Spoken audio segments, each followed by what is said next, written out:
When it comes to feeling behind in your career, if this is something that you're facing, it's not something that you would necessarily say out loud or tell many people that you're feeling. Here are 3 steps to get you feeling back on purpose with your career. Step 1 is to cleanse your stagnated energy. What I mean by this... Oh, come on, give me some real advice. Whenever I look up career advice on YouTube or interview advice on YouTube, I find people giving a bunch of feel-good advice that's garbage. That just doesn't tell you how to do anything. It's not actionable. It's like, just believe, and if you do, the skies will part for you, and a job will come down on a cloud and be delivered into your lap with an offer letter that says 6 figures just for you. And that's just not how it works.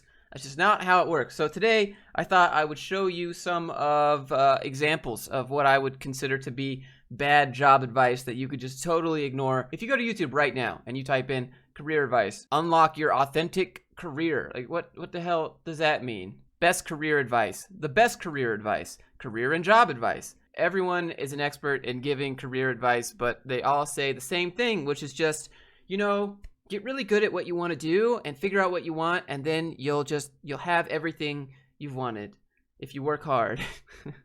Which is it's just a meme. The absolute best way to get a job you'll love. Let's listen to how vague this is. A lot of ways you can get a job. You can apply online, through LinkedIn, Indeed. You can network with people. But there is one way that is better than all the rest to guarantee you get a job you love. I just want you guys to remember that she said this is the absolute best way to guarantee you'll get a job you'll love. So if you do these things, you're guaranteed to get the job that you love. Disclaimer alert. This is a long game play. I know a lot of you watching are like, but I need a job now. I want you to know this is not something that's going to come tomorrow, but you can take steps to getting a job you love in the best way possible. You can take steps to get a job that you love at any point in time. Like, I don't understand. What's the absolute best way to get a job you love? You make the employer come to you. So how do we get the company to come to us? Well, we got 5 minutes left to figure it out. If you get to a point where the company knows you, you will have had so many conversations around the job or what they do that you will like that job. Here, we're going to get into real tips, I promise. All right, so I don't know if you noticed that there. She said, we're going to get into real tips, I promise, meaning the first 2 minutes and 23 seconds of this video were not real tips. That's what's being implied here. Okay, let's continue. Okay, once again, to do this, you have to put in the work. But the number one thing you need to do is know your focus. What is it that you want to be known for? That you want to be so known for that people are coming to you? A lot of the times, the problem is that we go, well, I like this thing, and I like that thing, and I like that thing. And trust me, I am a multi-passionate too. Step 1 is we got to get focused on the thing that we want to be good at. So what else do we got to do? Number 2, be awesome at that thing. You need to make sure you are really, really good at that job that you want. So focus in on the key 2 to 3 skills for that job. How basic is this advice? How generic and unuseful is this advice? Figure out what you want to do and then get really good at it, and people will come to you. No. That's not how it works. There are a lot of good people out there that have a focus, and companies are not coming to you. Companies are not coming to your doorstep. All right, but maybe there's something else that we have to do. What else do we need to do besides find our thing and get good at that thing? Number 3, one that is often overlooked. Be awesome at the job you have now. Your work in your current job is going to speak for what you do in the future. Please remember, your boss and coworkers are your references. But it won't matter. It won't matter anyways. You could do a fantastic job at the job you have right now, and then you go to quit your job, and they just get mad at you, right? And then this new job calls the job that you just quit, and they start talking trash about you. Yeah, that's illegal. Legally, they're not allowed to ask anything, but how were they as a worker, and did they work there? But you're not going to be part of that phone call. You're not going to be part of that conversation. They could just trash talk you because you left them with a whole bunch of work. I mean, I'm sure that happens more often than we would think. You do good work, but you hate your job, and then you quit, and everyone gets mad because you quit. because they were depending on you for something, and now you get ratted out even though that you were a great worker. So this is really more dumb, generic, stupid advice. Meet the key players where you want to be. So that needs to be the head of the department you want to work in. Anyone in upper level management. So the CEO, the VPs, any executive. And this is where it's a long-term play. I'm not saying you've connected on LinkedIn. I'm not saying you've liked a post of theirs. I'm saying you've built the relationship to the point where you are sending them birthday cards, where you guys have gone to coffee. Okay, so here's the maybe the only useful thing that she said so far in 5 minutes is network. But are you going to tell us how to do that? Are you going to tell us, besides sending birthday cards and asking them to go to coffee?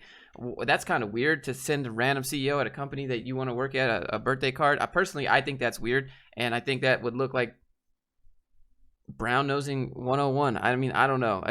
Tip number 5, they need to know what you do and that you want to do it for them. Oh my gosh, sounds revolutionary, doesn't it? But it's shocking how many times we think people should just intuitively know what we want. This is why couples get in fights all the time, right? Because the woman goes, oh, well, I just wanted you to know that I wanted a romantic dinner for Valentine's Day. And the husband's like, what are you talking about? We don't always know what other people want. So why do you assume this person knows you want to work for them? Because you just said to network and send the CEO a card for his birthday. Why else you send CEOs cards on their birthdays? Because you care about them? I'm not sending CEOs cards on their birthdays unless I want to work for them. If I want a paycheck, if I want to be part of that company family, you know what I'm saying? It just doesn't make any sense. Make up your own job, for crying out loud. Say, if you ever want somebody to do blah, blah, blah for you, I would love to be that person. Doesn't mean something's available right now, but now they're going to click and go, oh, okay.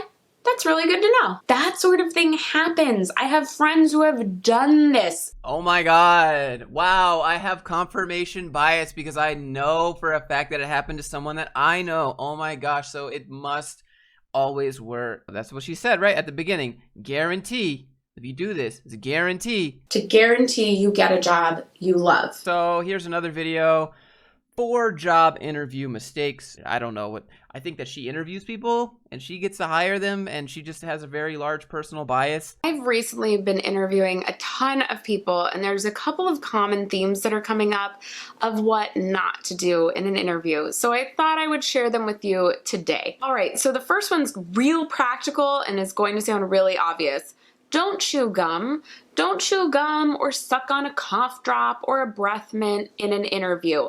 It sounds so obvious, but someone last week chewed gum through the whole interview and All right, first of all, it doesn't matter. It doesn't matter if you want to chew gum in an interview. Just don't smack. Just don't be like, obviously don't do that in the interview. If you have a cold or a cough, probably don't even go to the interview. Just say, hey, I'm sick right now. I'd appreciate it if we got another date scheduled or something. But it doesn't matter if you chew gum in an interview. Just don't be obnoxious about it. But let's continue on. Okay, so this person chewed gum the whole time and it was really, really obnoxious. It's just super distracting. It's frankly just rude in general. He was chewing with his mouth open. It just gives off a quality of like, I don't know, it's something I'm doing today. I don't really care. All right, so all of this sounds like your problem. If you think someone chewing gum with their mouth open is obnoxious, that's your problem. If you think it's really annoying, that's your problem. If you think that gives off the vibe of, I don't know, I'm just doing this interview because I got to do it, that is your problem. You just sound like you have a personal bias against people that chew with their mouth open. Why don't you just say that instead? Why even make a video about it? Why include that as a job interview tip? I don't get it. 2, don't ramble on and on. You want to make sure your answers are clear and that you give the perfect amount of details, just what needs to be said so that they can understand the story. But you don't need to ramble forever. Be confident that what you say is, and you can stop talking. With this too, this is why it's great to practice. I love how she's telling us not to ramble, but then she's just rambling on about how not to ramble. Okay, number 3, don't talk about what you want instead of answering the question. So a couple of times we have asked interview questions and the person has said, well, first I'd like to tell you about blah, blah, blah.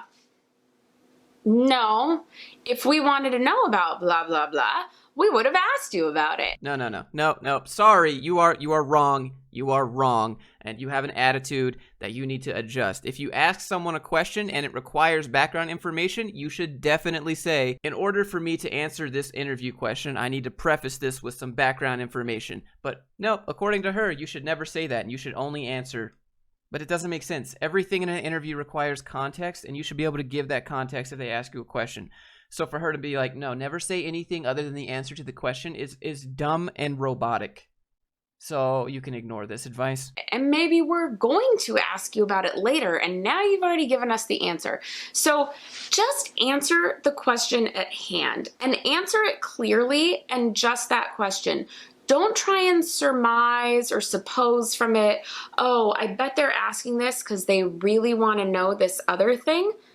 Just directly answer what they said. So again, this is dumb. You should definitely try to figure out what they're going to ask you so you can stay ahead of that curve, so you can stay ahead of the ball game. You should definitely try to surmise. You should definitely try to get ahead of all their questions and be prepared for what they're going to ask you. She's telling you just to not try to be prepared for what they're going to ask you next based off of what they're asking you now, which is really dumb advice. It's really bad.